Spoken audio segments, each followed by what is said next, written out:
topics and we're trying to do two. Oh, that's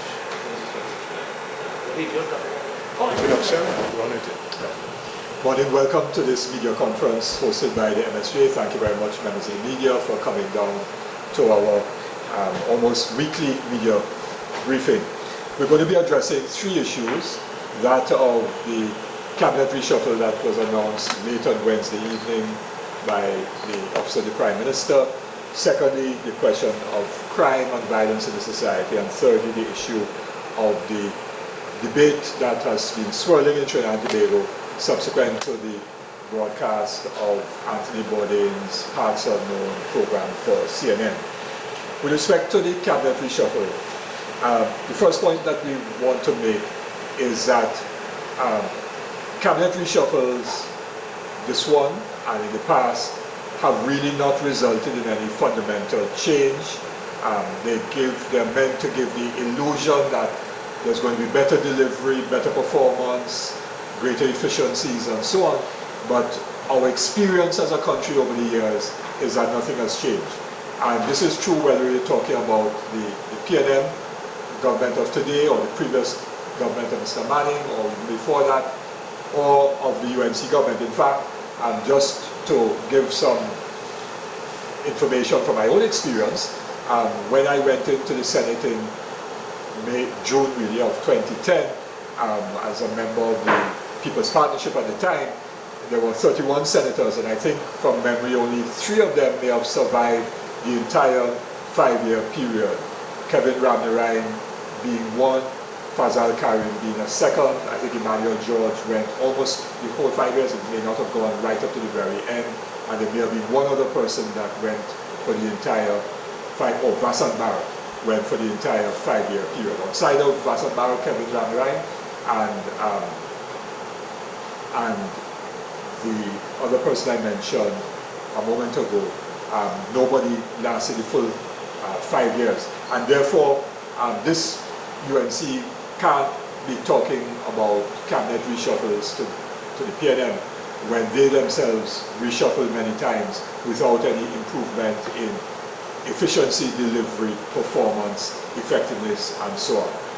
What this raises, therefore, is a more fundamental issue of governance, about how ministers are appointed in our constitution. Of course, they're appointed by the Prime Minister from within members of the Parliament. We propose that that is changed, because ministers of government have to juggle their constituency responsibilities if they're an elected MP, their parliamentary duties as a legislator, and functioning in oversight committees of the Parliament, and also their ministerial duties. They're therefore trying to juggle 3 balls, and inevitably they drop the balls. Or if you want to use the example of juggling eggs, they're juggling 3 eggs, and they inevitably drop all 3 eggs, the eggs break, and omelets are not made. So we have a situation where the MSJ proposes major change in our governance system, so that persons who are elected to Parliament as constituency representatives only function as a constituency representative and as a member of Parliament carrying out parliamentary duties as a legislator and oversight over the executive and state enterprises, government ministries, and so on. And then you have a separate election, or an election for the Prime Minister of the country, where citizens will elect the Prime Minister directly, and then the cabinet is chosen from persons on a list who would be elected on the basis of proportional representation, and therefore we will know who those persons are before the elections and can judge them to be good leaders in terms of ministers and heading up their policy directions of the various areas of responsibility which they would have. That system, therefore, is a much more transparent system and would ensure that we have the best combination of constituency representatives and legislators, and also persons who are focused on their ministerial duties. In that regard, unless and until there are changes in the system, we're going to continue to get problems. Now, there's another dimension, which is judgment. So parties choose persons to be members of Parliament, who then become ministers. But a good person who's chosen by the party to represent them in the constituency may not necessarily have the skills and capacities to lead a government ministry. And so we have poor judgment by parties in terms of choices, which then give us poor ministers. And you also get poor judgment at the level of the Prime Minister in choosing persons to be ministers and so on. So there's poor judgment all around. And this is why we are saying that we need to have a change in governance, and also we need participatory governance where the voice of every citizen is heard, respected, and is taken into account on an ongoing basis in terms of decision making. That then leads us to the issue of crime and violence. We want to express our own outrage and sense of horror at the murder of the young boy in Malabar last week and his caregiver.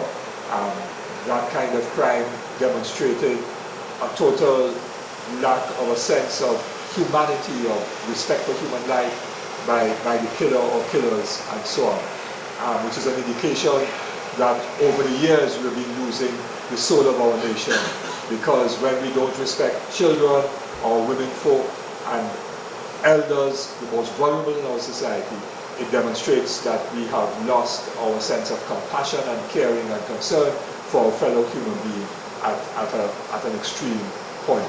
And unless and until we address those factors that contribute to crime, and they're multifaceted factors, not just one, there are many different factors that contribute to crime and violence, and the loss of our sense of humanity and respect for life and so on.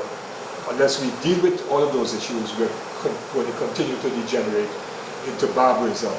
In that regard, the MSJ does not see any sense, or we have no idea, as a country has no idea, of a plan, a clear and coherent plan and strategy by this government, they're now in office for 2 years, to deal with the various factors that contribute to crime and violence. We have no idea of what their plan is, and therefore there's a lack of confidence and a loss of hope that we can get on top of crime and violence. And until we get a clear roadmap, because a plan will not result in crime and violence ending tomorrow morning. It will take time for it to be implemented, but 2 years have almost gone now since this government has been elected, and there's been no improvement in that regard. And we don't have a sense of confidence or hope that they are on top of it. And in this regard, the MSJ is going to be putting forward its own programs and plans to address crime and violence very soon. We also have to address in this regard the issue of the sense that people have in this country about where we are as a people. And the recent program on CNN by Anthony Bourdain, Parts Unknown, about Trinidad and Tobago, really has caused, unnecessarily in our view, a whole debate, because it said things that we ought to have known to be true. We have always said in the MSJ that there are many different Trinidad and Tobagos. We have said that repeatedly and so on, which is why we are the movement for social justice, because we want to change the fact that there are so many different Trinidad and Tobagos, some which are discriminated against, where there's a lack of fairness and so on. And so Westmoreland is not the same as Sealots or Lamphil or Morva. And Pinal and Barcor is not the same as La Hoqueta and Maloney. And Chaguanas is not the same as Scarborough or Charlottesville. We have many different Trinidad and Tobagos. And we ought not to be uncomfortable about what is the truth. We need to have a very serious conversation and discussion in our society about the differences. All of we is not one. That is a myth. It's a false idea that all of we is one. We are not all one. There are many different Trinidad and Tobagos and so on. So that if we did an analysis, we may very well find that less than 1% of our population is super rich. 10% are very comfortable. They have not a worry about financial security or about the future of themselves and their families and so on. They're very comfortable and very secure. Then there is 30% who are comfortable. People who are earning a decent income, perhaps 2 members of the household earning a decent income, they could pay their mortgage, they have a motor car or 2 motor cars, they could afford a vacation, they don't have to worry about putting food on the table and so on, and they could enjoy entertainment according to their wishes. Then there's another 25% of the working people who are barely able to survive.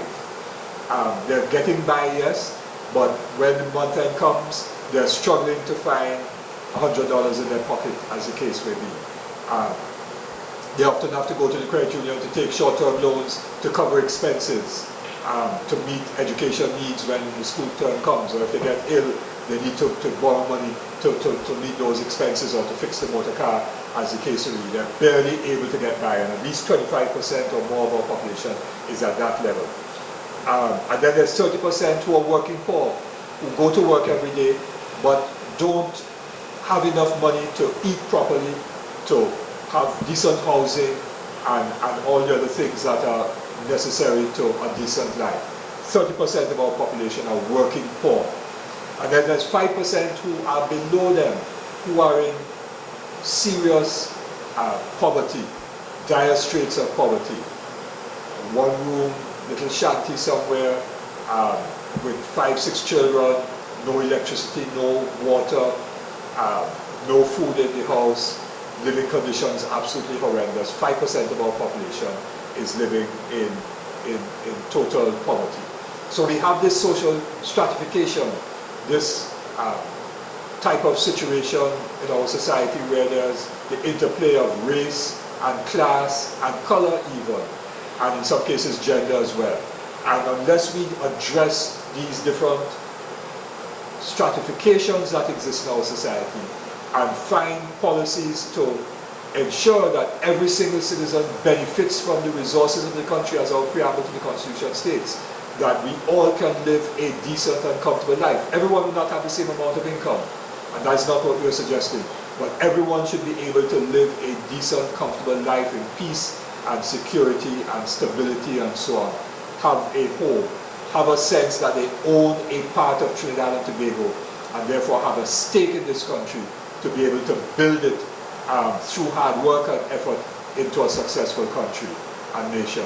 That does not now exist in Trinidad and Tobago, and the MSJ therefore is the only party, neither the PNM, nor the UNC, nor the COP, which remained with the UNC for 5 years in government between 2010 and 2015, none of those traditional parties are committed to challenging the status quo, to challenge the stratification of our society of less than 1% super rich and 5% in abject poverty, 30% working poor, 25% just getting by, and so on, to address the discrimination, the lack of fairness, where some people going to a bank will get a loan and others going to the bank will not get the loan because of where they live or how they look or who their family is or who their family is not.